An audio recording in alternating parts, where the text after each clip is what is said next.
मैं हूं आलिया और आप देख रहे हैं breaking barriers with Alia Shah. Welcome to my show. आज मेरे प्रोग्राम में जो गेस्ट हैं वो पाकिस्तान के बहुत सीनियर जर्नलिस्ट और बहुत वोकल पर्सन हैं, बहुत ज़बरदस्त राइटर हैं, कॉलमिस्ट हैं, ऑथर हैं। Senior journalist Yasir Pirzada is joining my show. Thank you so much Yasir साहब फॉर जॉइनिंग माय शो। बहुत शुक्रिया आपका। मैं इसको सीनियर जर्नलिस्ट वैसे नहीं हूँ, इतना आपने मुझे सीनियर बना दिया, लोग क्या कहेंगे कि पता नहीं कितनी उम्र हो गई मेरी।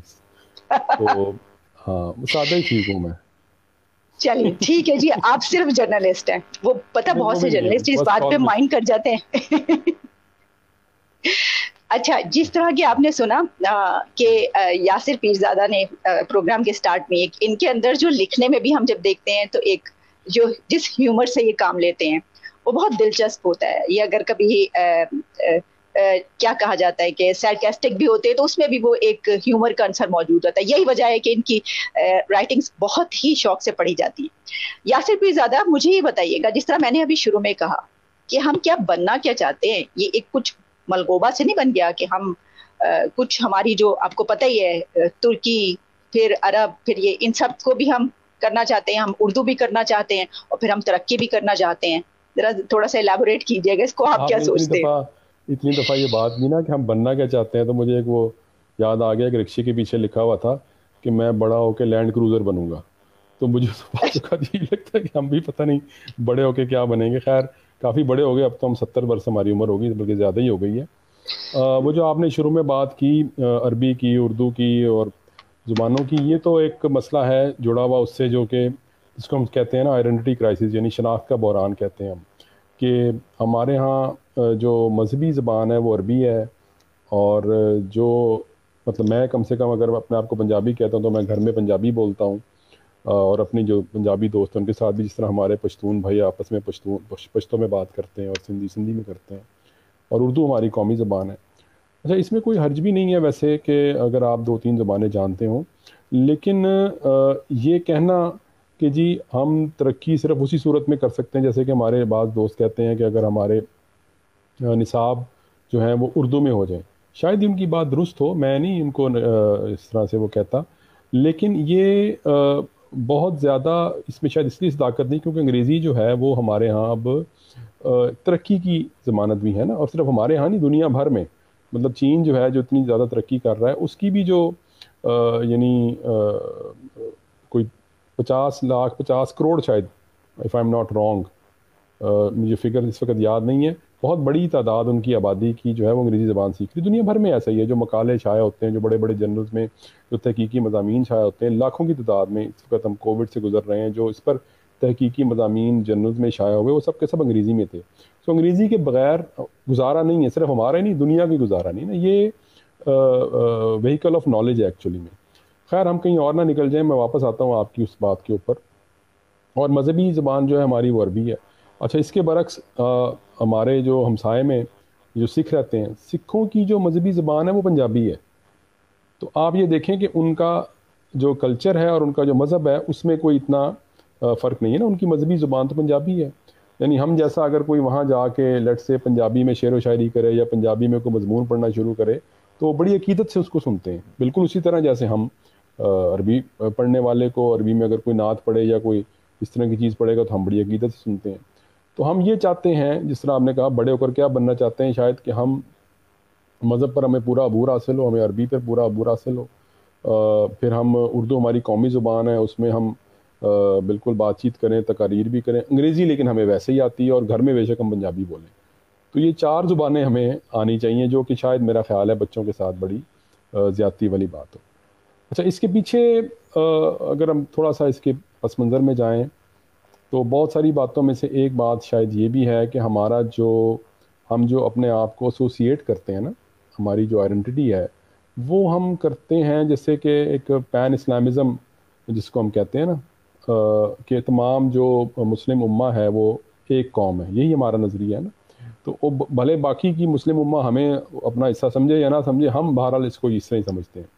तो इसलिए हमारे जहन में ये भी बात है कि उसको एक लड़ी में परोने के लिए जो है वो अरबी या वो ज़बान जो है वो ज़्यादा ज़रूरी है। तो ये बहुत सारी चीज़ें हैं जिनका एक मलगूबा सा हमने बना लिया हुआ है। और इससे अब छुटकारा तो शायद पाना इस तरह मुमकिन नहीं होगा, लेकिन हमें अपने बच्चों के लिए कम से कम जो आने वाली लोग हैं, नस्ल है, उसके लिए आसानी ज़रूर पैदा करनी पड़ेगी कि एक बच्चा जो है वो बैक वक्त 4 ज़ुबानों का बोझ उस पर डालना चाहिए हमें या नहीं डालना चाहिए। ये मुश्किल काम है। हम अपने कल्चर में ये चाहते हैं कि हम अरब के कल्चर को अपनाना चाहते हैं। और फिर अभी आपने बात की तुर्की, और आपने ये भी कहा कि वो बेशक लिफ्ट करवाएं या ना करवाएं। अच्छा, हम देख रहे हैं कि वो सब जो है वो अपनी तमाम यूएई देखिए कहाँ पहुंच गया, उसने क्या क्या कुछ अडॉप्ट कर लिया, और इसी तरीके से दूसरे कंट्रीज। तो ये भी तो एक प्रॉब्लम है ना हमारे अंदर। मेरा ख्याल है, मैं थोड़ा सा आपसे यहाँ इतफाक शायद ना करूँ कि हम अरब कल्चर नहीं अपनाना चाहते हैं। मेरा नहीं ख्याल कि हम अरब कल्चर, उस अरबी ज़ुबान चूँकि हमारी मजहबी ज़ुबान है, वो उससे हमें ज़रूर लगाव है, वो एक अलग बात है। लेकिन अरब कल्चर का मतलब अगर आप कहें कि हम उस तरह के चोगे पहनना चाहते हैं जिस तरह के वो पहन के फिरना चाहते हैं, या जिस तरह की उनकी रसूमात हैं जैसे उनकी औरतें फिरती हैं, तो ये नहीं हम चाहते। हमारा जो कल्चर है वो ज़्यादा वेस्टर्नाइज है।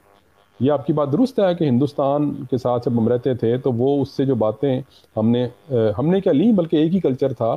शादी ब्याह की रसूमात आप ले लें, इवन के जो मरने पर जो रसूमात होती हैं, वो जो उसमें भी वही कल्चर, 40वां वगैरह जो है सारी चीज़ें, या जो मेहंदी की रस्में हैं शादी की, वो सारी उसी कल्चर की हैं, जिसको सब कॉन्टिनेंट का आप कल्चर कह सकती हैं। यहाँ तक मैं आपकी बात से मैं इत्तेफाक करूँगा।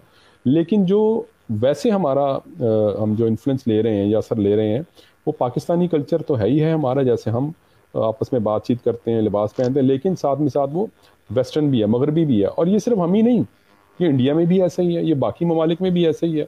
और ये मैं काफ़ी दफ़ा ये बात कर चुका हूँ कि इसकी वजह ये है कि जो भी अक़वाम दुनिया में ताकतवर होती हैं, उनकी जो सकाफ़त है वो फिर लोग जो है उसको अपनाना शुरू कर देते हैं। मसलन वो बड़ी मशहूर, वो फ्रांसिस बेकन एक ज़माने में अरबी लिबास पहना करता था, क्योंकि उस वक़्त अरबों का दौर था, तो या वो उनसे मुतासिर था। इसी तरह आज अगर सऊदी अरब सुपर पावर बन जाए या कुवैत सुपर पावर बन जाए, तो सारे अमेरिका में जनाब उसी तरह वो जो लंबे लंबे उनके चोगे होते हैं वो लोग पहनना शुरू कर देंगे। यूरोप में भी आपको औरतें इस तरह ही नज़र आएंगी, हम भी इस तरह ही करना शुरू कर देंगे। हम जो मगरबी लिबास पहनते हैं या मगरबी लाइफस्टाइल अपनाते हैं, वो उसी इन्फ्लुएंस के ज़रिए असर है ना, क्योंकि उनकी फ़िल्में इतनी पावरफुल हैं, उनका लिटरेचर है, उनका बाकी का उनकी ताकत के जो ज़राए हैं, उन सब ने एक तरह का आपको असरअंदाज आप पर किया हुआ है ना, असर डाला हुआ है।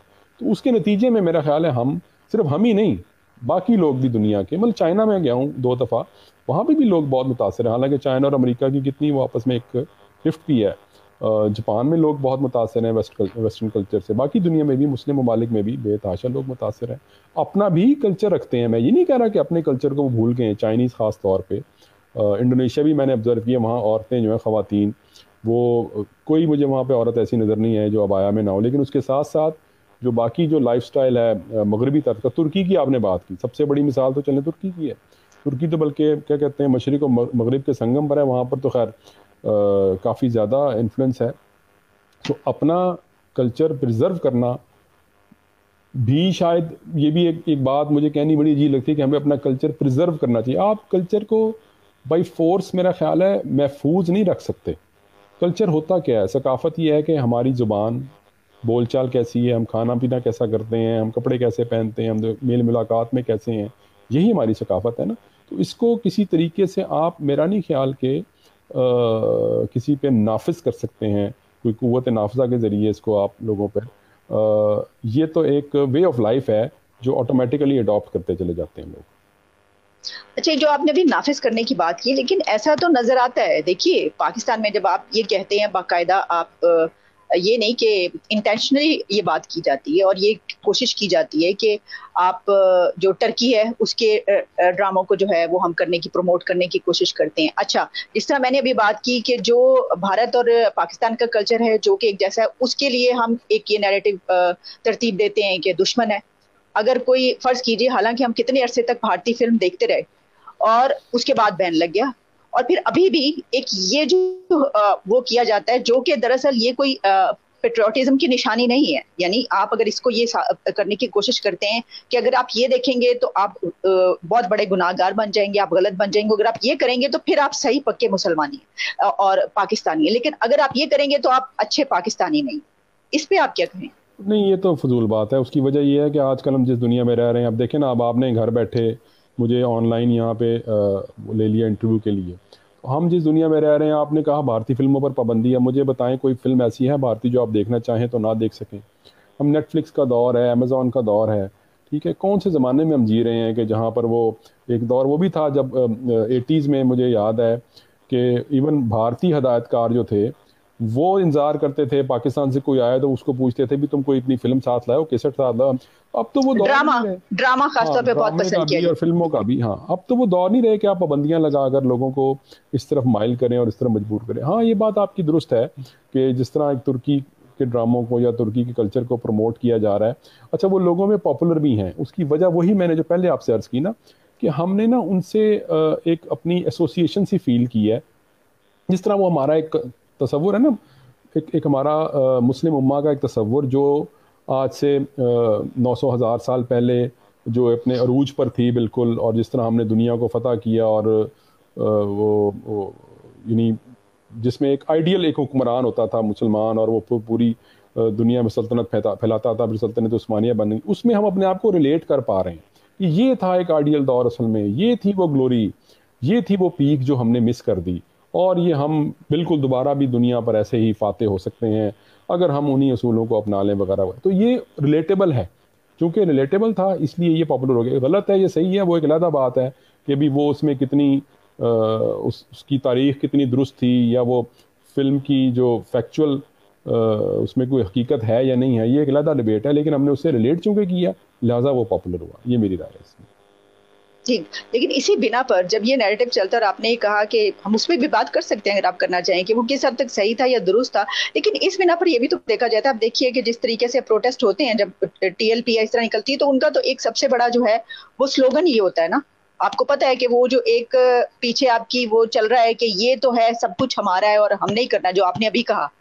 तो अब बिलाखिर जो है फतह हमने ही करना है, और बहुत से ऐसे गजबे भी करने हैं। तो इसकी वजह से भी तो देखिए ना कि क्या हो रहा है। हाँ, वो अब एक अलहदा उसमें वो शिद्दत पसंदाना अप्रोच है जिसकी तरफ आपने इशारा किया है, और उस दौर को तो हमने काफ़ी भुगता भी है।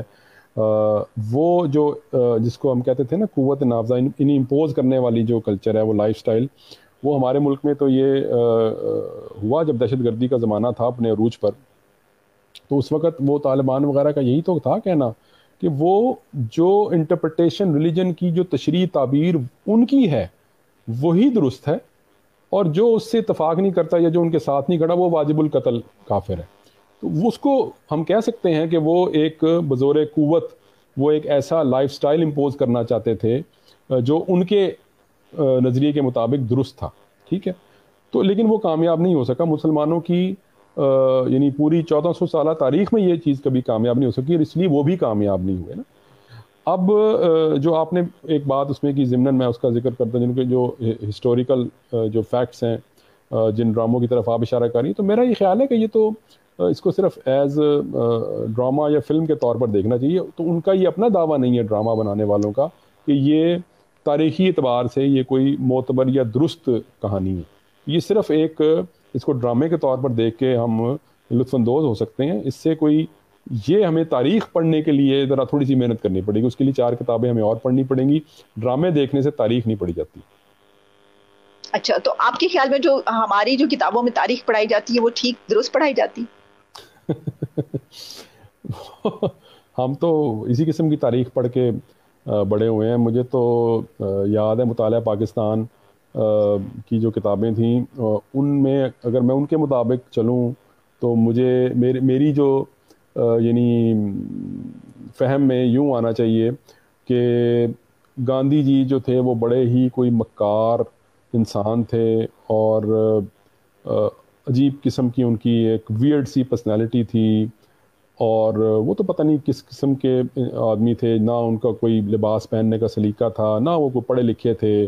और वो हिंदू की सो कॉल्ड मक्कारी और अयारी के तहत उन्होंने ना वो सारी जो मूवमेंट थी वो हाईजैक करना चाहते थे। मतलब मेरे जहन में गांधी जी का ये एक तस्वुर था। मुझे बहुत बाद में पता लगा कि गांधी जी भी बैरिस्टर थे लिंकन इन से। अच्छा, फिर मुझे ये पता लगा कि उनकी जो पूरी मूवमेंट है अहिंसा की, और उनका जो एक वे ऑफ लाइफ था, पॉलिटिक्स करने का जो तरीका था वो नॉन वायलेंट का, वो पूरी दुनिया ने उसको रिकग्नाइज़ किया हुआ है।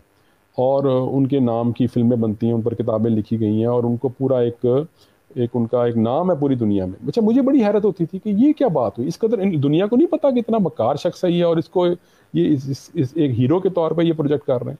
तो ये मेरी एक वो अंडरस्टैंडिंग। इसी तरह उन्हीं किताबों की बात करते हुए जब मैं उनको पढ़ता था तो मुझे यूँ लगता था कि जैसे सारे का सारा जो कसूर है वो हिंदुओं का है या गैर मुस्लिमों का है, और हमारा कोई कसूर नहीं किसी बात में। जितना कत्ले आम हुआ पार्टीशन के वक्त, उसमें भी सिर्फ हम पर जुल्म हुआ, हमने किसी के साथ कोई ज़्यादती नहीं की। तो मतलब you can keep on counting things like that, यानी कि इसकी कोई कितनी मैं आपको मिसालें दूँ कि अच्छा, फिर वो मशरक़ी पाकिस्तान के टूटने पर भी मुझे नहीं याद पड़ता कि कोई ऐसी चीज़ मैंने अपनी हिसाबी किताबों में पढ़ी है जिससे कोई आपको पता चले कि आखिर में हुआ क्या था। यानी ऐसे लगता था जैसे कुछ हुआ नहीं, बस एक दिन सुबह उठे तो पता लगा कि अभी अब नक्शा तब्दील हो गया। यानी इस तरह की उसकी कोई मुझे लगती थी। और तो बहुत बाद में आके कोई और चीज़ों से जब इस्तेफादा किया, कुछ 4 किताबें और भी नज़र से गुजरी तो पता चला कि हक़ाइक़ कुछ और थे। अभी कुछ अर्सा पहले तो हमीदुर रहमान कमीशन रिपोर्ट जो है ऑफिशियली वो रिलीज़ हुई। तो मैंने वो पढ़ी जब, तो मेरे तो रोंगटे खड़े हो गए। उसमें ऐसी बातें मैंने पढ़ी कि बहुत ही हैरत अंगेज़ थी। हालांकि इससे पहले बहुत सारी किताबें आ चुकी हैं मशरक़ी पाकिस्तान के साने के ऊपर जो बहुत सारे लोगों ने लिखी हैं, लेकिन ये तो एक ऑफिशियल सरकारी दस्तावेज़ है ना, जो अभी थोड़ा अर्सा पहले ही रिलीज़ हुई। सो कहने का मतलब ये है कि मुझे बड़ा अफसोस होता है जब लोग बड़े बड़े पढ़े लिखे लोग सो कॉल्ड और बड़ी एतमाद के साथ ऐसी गैर मुस्तनद बातें करते हैं कि जैसे वो उन्होंने किसी मुस्तनद तारीख़ की किताबें पढ़ी हैं। तो और इसका मतलब ये है कि जो भी हमें मुताला पाकिस्तान में पढ़ाया गया था, ज़्यादातर लोग इसलिए, ये मैं जो बात करने लगा हूँ, इसलिए उसको दुरुस्त समझते हैं क्योंकि उन्होंने आखिरी किताब जो अपनी सोशल साइंसेस की पढ़ी थी ना अपने, वो यही थी, वो 9वीं जमात की मुताला पाकिस्तान थी। उसके बाद ज़्यादातर लोग जो हैं वो एफएससी करते हैं, मेडिकल साइंस में चले जाते हैं, इंजीनियरिंग में चले जाते हैं, या चार्टर्ड अकाउंटेंट बनते हैं, या इस किस्म के जब प्रोफेशन में चले जाते हैं ना, तो आखिरी किताब उन्होंने, आप ज़रा खुद सोचें, जो सोशल साइंसेस की पढ़ी होगी वो कौन सी थी? वो यही मुताला पाकिस्तान की 10वीं जमात की किताब। तो इसीलिए ऐसे लोग जब हम किसी महफिल में मिलते हैं और बड़े बड़े, हमें लगता है ये तो बहुत पढ़े लिखे हैं, एक्चुअली में वो प्रोफेशनल्स होते हैं। यानी वो चार्टर्ड अकाउंटेंट्स, इंजीनियर्स और डॉक्टर्स और इस किस्म के लोग, उनका सोशल साइंसेज का जो अंडरस्टैंडिंग जो है ना वो नहीं होती। इसलिए ज़्यादा लोगों को हैरत होती है कि एक पढ़ा लिखा बंदा ऐसी बातें किस तरह कर सकता है। ये आपके सामने की बात है, जब ये किसी जर्नलिस्ट को बेचारे को मार पड़ती है या कुछ ऐसा होता है, तो अच्छे खासे पढ़े लिखे लोग ये कह रहे होते हैं कि नहीं, इसको गोली नहीं लगी। तो मैं उनको कहता हूँ ये दरअसल ये बेचारे पढ़े लिखे नहीं हैं, ये डिग्री याफ्ता हैं। इनके पास एक डिग्री ज़रूर मौजूद है, बल्कि वो भी मैं कहता हूँ कि वो असल में वो डिग्री नहीं है, वो इनकी जो कॉलेज और यूनिवर्सिटी की फ़ीस थी उसकी रसीदें हैं इनके पास। तो पढ़ा लिखा होना या बाशऊर होना और डिग्री याफ्ता होना, ये दो मुख्तलिफ बातें। खैर ये बात फिर कहीं और निकल गई, मैंने कहा शायद नहीं, प्लीज कंटिन्यू, क्यों बहुत मजा आ रहा है, मतलब मुझे पता चल रहा है ना, देखिए यही तो है बात करने वाली जो आप कर रहे हैं।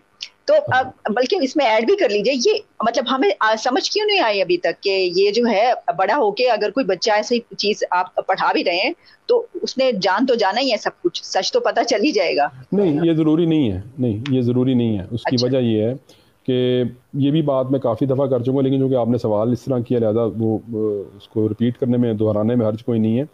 ये बिल्कुल ज़रूरी नहीं है कि उसको बड़ा होकर पता चल जाएगा। ये ऐसी बात नहीं है कि बचपन में जो बताई जाती है कि बच्चे पैदा ऐसे होते हैं कि फरिश्ता जो है वो बच्चा माँ के गोद में आके रख जाता है, और बड़े होकर उसको पता चलता है अच्छा नहीं ऐसी तो बात क्यों नहीं, तो खुद ही पैदा करना पड़ता है। ऐसा नहीं है कि उसको पता चल जाता है, इसलिए क्योंकि इसके लिए आपको शौरी कोशिश करके किताबें पढ़नी पड़ती हैं। देखें, इसके लिए ना एक हमारे जो तालीमी इदारों में जो चीज़ मफकूद है उसको कहते हैं एबिलिटी टू थिंक स्ट्रेट। ये नहीं सिखाई जाती। आपको सिर्फ ये बताया जाता है कि आपने इम्तहान में नंबर कैसे लेने। इम्पॉर्टेंट क्या है माँ बाप के नज़दीक? इम्तहान में पास होना, इम्तहान में अच्छे ग्रेड लेना। आपका बच्चा या मेरा बच्चा घर आएगा और अगर उसकी मैथमेटिक्स में 100 में से 80 नंबर हैं तो आप कहेंगे ओहो हो ये तो बहुत कम नंबर है, ये तो 95 नंबर होने चाहिए। फिजिक्स में अगर उसके 75 होंगे, आप कहेंगे ओ हो ये कैसे कम, फ़ौरन आप एक पेरेंट टीचर मीटिंग को कहेंगे मैं जाऊँ वहाँ पे और मैं पूछूं कि मेरे बच्चे कितने कम नंबर क्यों हैं, फ़ौरन एक। लेकिन उस बच्चे के स्कोर कार्ड में या कहीं पे भी ये नहीं लिखा होता कि इसके अखलाकियात में क्या ग्रेड है। उधर भी A+ लिया उसने कि नहीं लिया, फिजिक्स में तो 85 ले लिया, परेशान हो गई, मैथमेटिक्स में 80 ले लिया, बड़े परेशान हुई, लेकिन अखलाकियात में भी उसने कोई 90+ लिए कि नहीं लिए। मैं बहुत सारे बच्चों को जब मिलता हूँ ना जो, और वो मैं उनका एटीट्यूड देखता हूँ तो बड़ा अजीबो गरीब सा होता है। उनको उनके उनके दिमाग में, उनके रडार में ये मॉरल वैल्यू है ही नहीं कहीं, क्योंकि उन बेचारों को ये बताया ही नहीं गया। उनके नज़दीक इम्पॉर्टेंट ये है कि आपने नंबर लेने हैं बस। आप देखती नहीं है ये जो बच्चे जो पढ़े लिखे लोग हैं सारे, जो अनपढ़ हैं बेचारे, उनसे मुझे कोई शिकायत नहीं। वो चाहे उल्टी साइड से टांगा लेकर आ रहे हों, चाहे वो कुछ भी कर रहे हों, मैं उनसे क्या गिला करें। वो गरीब हैं, अनपढ़ हैं, उनको ज़िंदगी ने दिया क्या जो हम उनसे हिसाब मांगे। मैं तो सिर्फ उनकी बात करता हूँ जो पढ़े लिखे लम्स ग्रेजुएट, कोई इशारा तोड़कर आ रहा होता है, कोई गलत राउंड अबाउट से आ रहा होता है, कोई एक मोटरसाइकिल पर 3 बैठे होते हैं। क्यों? क्योंकि उनके रडार में ये बात ही नहीं है कि ये कोई गलत बात है। ये इशू ही नहीं उनको कभी किसी ने फ्रेम करके दिया, ना उनके कॉलेज ने, ना यूनिवर्सिटी ने, ना स्कूल ने, ना घर में माँ बाप ने। लिहाजा ये जो आपकी बात थी ना कि ऑटोमेटिकली उन्होंने सब सीख जाना, नो। वो जब तक उनकी जो एबिलिटी टू थिंक स्ट्रेट उनमें पैदा नहीं होगी, तो उस वक्त तक ये बात किसी को समझाई नहीं जा सकती। और उसके लिए मेहनत करनी पड़ती है, उसके लिए आपको कुछ ऑल्टरनेट किताबें पढ़नी पड़ती हैं, और उसके लिए दिमाग लगाना पड़ता है। वो ऐसे ऑटोमेटिक नहीं आएगी, ये बाय वे ऑफ नेचर। मतलब बड़ा कोई किसी पे खुदा का करम हो जाए तो आ जाए, लेकिन ऑटोमेटिक मेरा नहीं ख्याल कि किसी खुदकार निज़ाम के तहत उसको ये बात समझ में आ जाएगी। अच्छा यासिर, ये भी बताइए जो भी आपने बात की, इसका मसलन जब हम ये पढ़ाते हैं बच्चों को, बड़े होके भी वो यही समझ रहे होते हैं, जैसे आपने कहा कि गांधी ये है, नेहरू ये है, या ये जो हुआ इसमें हमारा कोई नहीं था, ये तो सब उनका कसूर है, हम मजलूम है। ये पढ़ाने का फायदा क्या होता है? यानी जब बच्चे बड़े होके ऐसे ही लोग बनते हैं, उनकी जो माइंडसेट है, उनकी जो ब्रॉटअप है वो ऐसे ही होती है, और फिर वो आगे ऐसे ही चलते हैं मरते दम तक एक अक्सरियत। उसका फायदा क्या है? सवाल आपने बड़ा अच्छा किया है। उसका फ़ायदा आपके सामने ही हो रहा है। देखें, इस निज़ाम के तहत, इस निसाब के तहत जिस किस्म के की जनरेशन पैदा हो रही है, जिनमें ये सलाहियत नहीं है कि वो ताकत के असल सरचश्मे को पहचानें और उनसे सवाल करें, ठीक है, इससे बड़ा कोई फ़ायदा हो सकता है इस निज़ाम को कि वो, उनको ऐसे लोग चाहिए जो दुरुस्त बात पर सवाल उठाने की सलाहियत ना रखते हैं। इससे बड़ा क्या फ़ायदा होगा? आप मेरी बात समझिए। ये नहीं कि हमने ये भी तो देखना है ना कि आपने असल सवाल तो आपने ताकतवर से करना होता है, जुल्म का हिसाब तो आपने ताकतवर से मांगना होता है, उससे मांगना होता है जिसके पास इख्तियार हो। इन बच्चों ने या हमने या हमसे पहले वाली नस्ल ने हिसाब तो उनसे मांगा ही नहीं, क्योंकि उनको ये बताया ही नहीं गया कि ये ताकतवर हैं या ये असल में इनसे हिसाब मांगना है। इससे बड़ा कोई फ़ायदा हो सकता है? अच्छा, मैं आपको एक मिसाल दूँ। पिछले हम जो बात कर रहे थे, वो जो एबिलिटी टू थिंक स्ट्रेट वाली, वो एक बहुत मशहूर डॉक्टर हैं लाहौर में जो कोविड के बड़े स्पेशलिस्ट हैं, क्रिटिकल केयर स्पेशलिस्ट हैं। तो उनको मैंने पूछा, वो डेली कोविड के ना कोई 80-90 मरीज़ देख रहे थे, तो मास्क पहना हुआ उन्होंने। तो मैंने कहा, आप डॉक्टर साहब आपने वैक्सीन लगवा ली होगी, कौन सी वैक्सीन लगवाई है? कहते मैंने तो वैक्सीन नहीं लगवाई। मैंने कहा अच्छा, आप, मैंने हाँ, मैंने कहा आप डेली कोविड के 80-90 पेशेंट देख रहे हैं और आपने वैक्सीन ही नहीं लगवाई। तो कहते हैं, मैंने कहा वैसे तो वो इंडिया ने भी वैक्सीन बना ली अब, और इंडियन प्राइम मिनिस्टर ने भी लगवा ली, उनके कैबिनेट मेंबर ने भी लगवा ली। तो कहते हैं नहीं, वो इंडिया से तो खैर वैक्सीन अगर मुफ्त भी आई तो मैंने नहीं लगवानी, आई हेट इंडिया और ये और वो सारा अपना।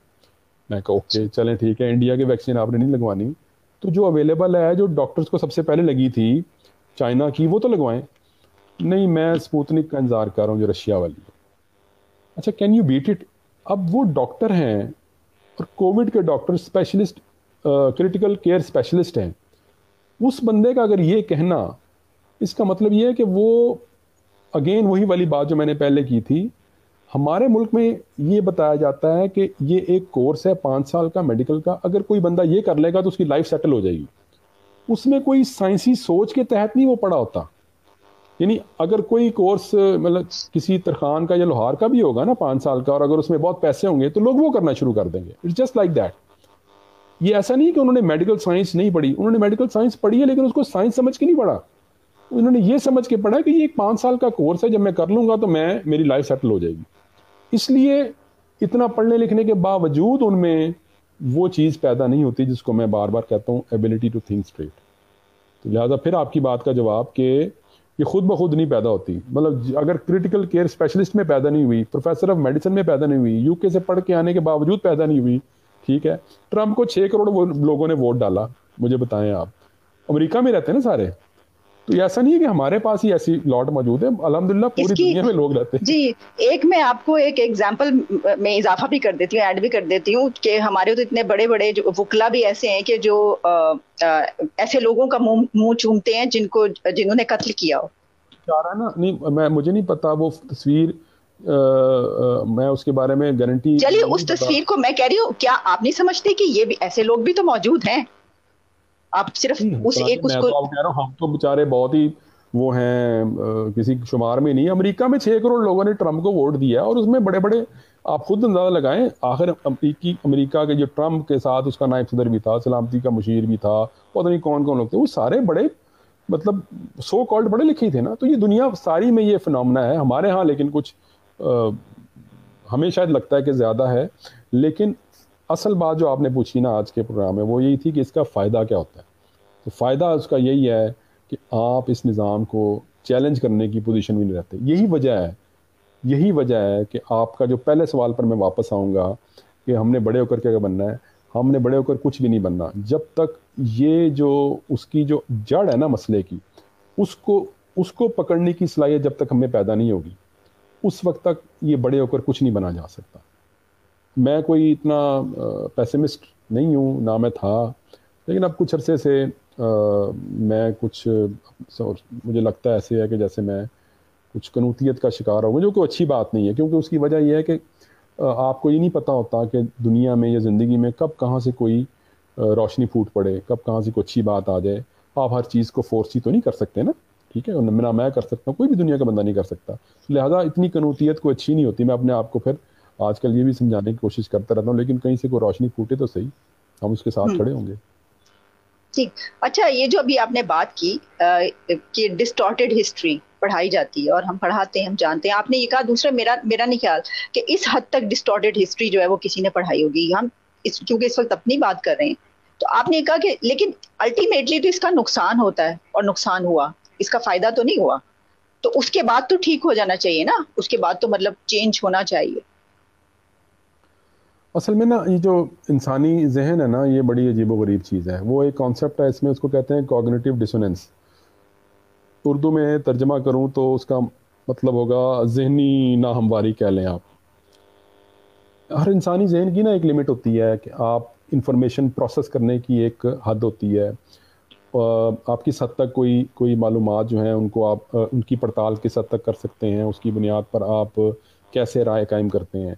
आप अपने दिमाग में मुख्तलिफ चीज़ें जो हैं वो चल रही होती हैं और आप उनकी बुनियाद पर कोई राय कायम करते हैं, ठीक है। मसलन आपने ये राय कायम की कि मिसाल के तौर पे यूट्यूब जो है वो वाईमियो से ज़्यादा बेहतर प्लेटफॉर्म है, मैं मिसाल दे रहा हूँ। तो लेकिन अगर कल को आपको कोई डाटा ऐसा प्रेजेंट करे और अदादा शुमार की रोशनी में बताए कि नहीं, वाईमियो जो है वो यूट्यूब से बेहतर है, तो आपका दिमाग उस इंफॉर्मेशन को प्रोसेस करेगा। और अगर आपकी एबिलिटी टू थिंक स्ट्रेट दुरुस्त है, अगर आप हकाइक को से मुंह नहीं मोड़ती, अगर आप अपनी मर्ज़ी के हकाइक को सिर्फ पिक नहीं करती, बाकी जो आपको शूट नहीं कर रहे थे उनकी भी पड़ताल करती हैं, तो आप फ़ौरन उसको मान लेंगी।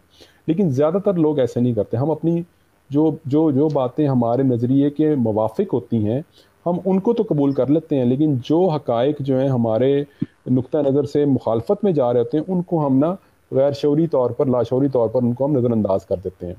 इसके नतीजे में जो इसी को आप समझ लें, एक तरह से हम कॉग्निटिव डिसोनेंस भी कहते हैं, यानी कि जहन का पूरी तरीके से हम अपने दिमाग का इस्तेमाल किए बगैर उन फैसलों पर पहुँचते हैं। अब आपके सवाल के जवाब में मारूँ, तमहीद जो मैंने बांधी वो ये है कि बार बार ये तजर्बा करने के बावजूद 70 बरसों से ज़्यादा हो गए, हमने ये कबूल नहीं ना किया कि हमने कोई काम गलत किया। हमने वो फैक्ट्स जो हैं हमारे सामने हैं, बिल्कुल खुली आंखों से नज़र आ रहे हैं, लेकिन हम कबूल ही नहीं कर रहे हैं उनको। इसी तरह जैसे किसी बंदे को जब फैक्ट्स प्रेजेंट किए जाते हैं उसको नज़रअंदाज इसलिए कर लेता है क्योंकि वो उसको देख ही नहीं पाता, उसका जहन उसको प्रोसेस ही नहीं कर पा रहा होता कि इसकी ऑल्टरनेट भी कोई चीज़ हो सकती है। उसको ये सिखाया ही नहीं गया होता कि चीज़ों का कोई दूसरा रुख भी हो सकता है। वो समझता है कि नहीं, जो उसको पढ़ाया गया, जो उसको बताया गया, सच्चाई वही है जो उसकी आंख देख रही है। जो आपकी आंख देख रही है वो सच्चाई नहीं हो सकती। ये है बुनियादी बात, ठीक है ना। आपको भी तो इस दुनिया नज़र आ रही है ना, मुझे भी नज़र आ रही है, तो सच्चाई सिर्फ वो नहीं जो मैं देख रहा हूँ, सच्चाई वो भी है जो आप भी देख रही हैं। तो ये चीज़ एक्सेप्ट करना ही नहीं सिखाया जाएगा जब तक, तो कैसे आप किसी लर्निंग प्रोसेस से गुजर के उन गलतियों का उजाला करेंगे और अपने आप को दुरुस्त करेंगे जिनकी आप बात कर रहे हैं।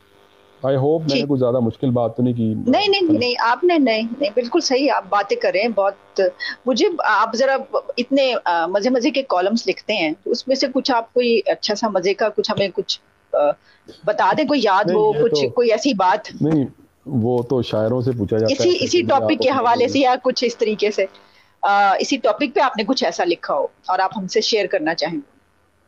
नहीं, लिखा है मैंने इस पे तो 2-4 दफ़ा लिखा है, लेकिन इस तरह मुझे याद तो करना बड़ा मुश्किल है।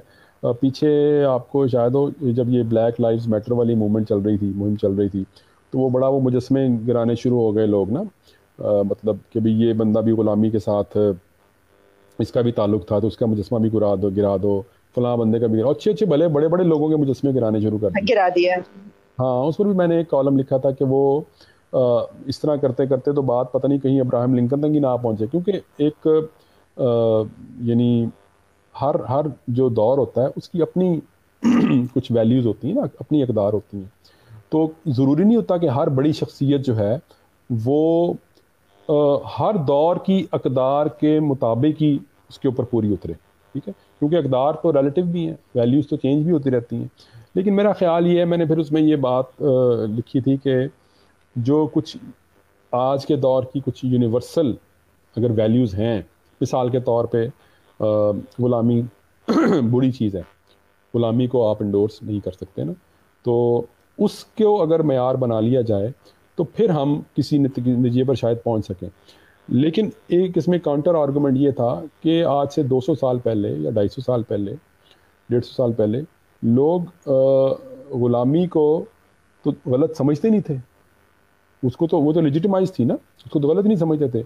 लेकिन वो गलत समझें या ना समझें, आज बहरहाल एक यूनिवर्सल वैल्यू है कि आप कि ग़ुलामी गलत बात है, नस्ल परस्ती गलत चीज़ है, ठीक है। सो लिहाजा जो लोग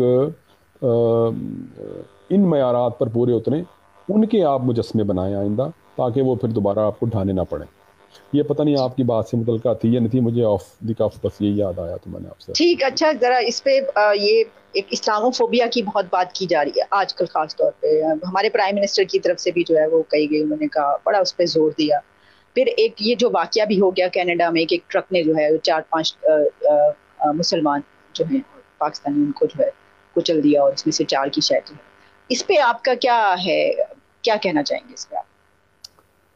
ये तो बड़ी अफसोसनाक बात है, दुनिया में जहाँ कहीं भी हो। मैं तो बिल्कुल नॉन वायलेंट किस्म की एक अप्रोच रखता हूँ। मेरी तो नुक्ते नज़र हमेशा से यही है कि अब देखें, ये जो इस्लामोफोबिया की आपने बात की, एक चीज़ इसमें जो मैं समझता हूँ वो ये है कि ये जो मगरबी अक़वाम है, इन्होंने ये फ़र्ज़ कर लिया हुआ है कि जो इनकी तशरीह है ना किसी भी चीज़ की, वो दुरुस्त है, और अब बाकी दुनिया पर लाजिम है कि वो उस तशरीह और ताबीर को गले से लगा लें। मिसाल के तौर पे फ्रीडम ऑफ एक्सप्रेशन की जो इनकी ताबीर है वो दुरुस्त है, ठीक है। टेररिज्म की जो इनकी तशरीह है वो दुरुस्त है, ठीक है।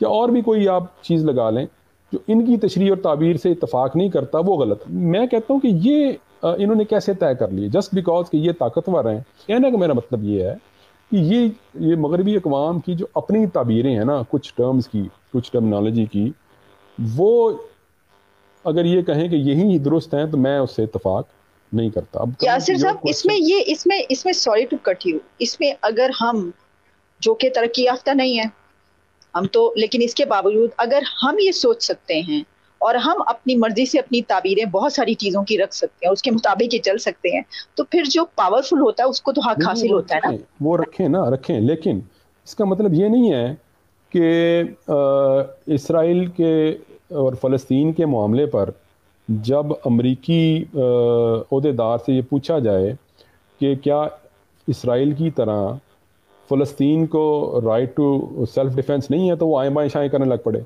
मतलब इसराइल के मामले में तो उन्होंने बड़ा ठोक के कहा कि जी इसराइल को दिफा का हक हासिल है, तो फ़लस्तीनियों को दिफा का हक हासिल नहीं है, हो सकता है। हाँ, मैं ये नहीं कहता कि उनका टोटल मुकदमा अगेन फ़लस्तीनियों का ही दुरुस्त है और इसराइलियों का गलत है, नो, मैं ये नहीं कहता। लेकिन आप कम से कम ये देखें कि एक 10-12 दिन की एक जंग भी, बल्कि मैं उसको नहीं कहूँगा, एक ये हुई उसमें बैटल, हाँ, उसमें कितने फ़लस्तीनियों के बच्चे मरे? 60 प्लस, और इसराइली बेचारों के भी 2 यानी बच्चे, उनके बेचारे, मैं कह रहा हूँ बच्चे तो बेचारे ही होते हैं जिस किसी के भी हों, ठीक है, लेकिन आप उसका कंपैरिजन तो करें ना, स्केल देखें ज़रा क्या है। तो लिहाजा ये इस कॉन्टेक्स्ट में मैं कह रहा था कि वो इम्पोज जो ये करते हैं, मैं उसको दुरुस्त नहीं समझता। ठीक सर, वो तो हम जानते हैं ना, दुनिया में माइट इज राइट होता है। तो लेकिन ये है कि आपसे बड़ी दिलचस्प गुफ्तगू रही। थैंक यू सो मच कि आपने टाइम दिया, और दोबारा भी आपसे जरूर कोई सेशन करेंगे। Thanks a lot. Thank you very much. Thank you, बहुत शुक्रिया नाज़रीन। खुदा हाफिज़।